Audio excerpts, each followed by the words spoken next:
we dream of a Christianity that looks like Jesus again. We read the words of the gospel and Jesus's, the things that he said in those red letters, and we say, what if he really meant this stuff? What if we were to live our lives based on the words of Jesus? Shane stood up at the National Youth Workers Convention with thousands of church youth workers and said, "You're about to hear the greatest sermon ever preached." Needless to say, there were all kinds of responses to that statement.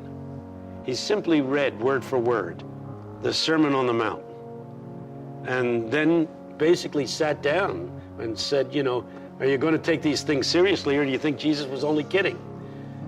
What reactions did you get to that? Well, they asked for the honorarium. They were paying me back. No. But that really is what it comes down to. One of the things we talk about in the book is that, we don't have all the answers to the deep theological questions in the Bible, but one of the quotes we kind of cling to is that it's not the parts of the Bible that we don't understand that disturb us, but the parts of the Bible that we do understand. And those are the parts that we're really trying to live our lives in light of. So one of the things I would say to pastors is that we've got to rediscover the art of forming disciples, because we've been so obsessed with making believers. And yet you can believe the stuff that Jesus said and still not do it. You can worship Jesus and not follow him.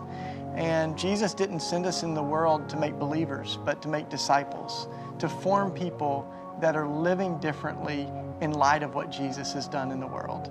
And that's what we see, I think, is a whole generation that is living differently because of Jesus. And that's what Christ has called us to do.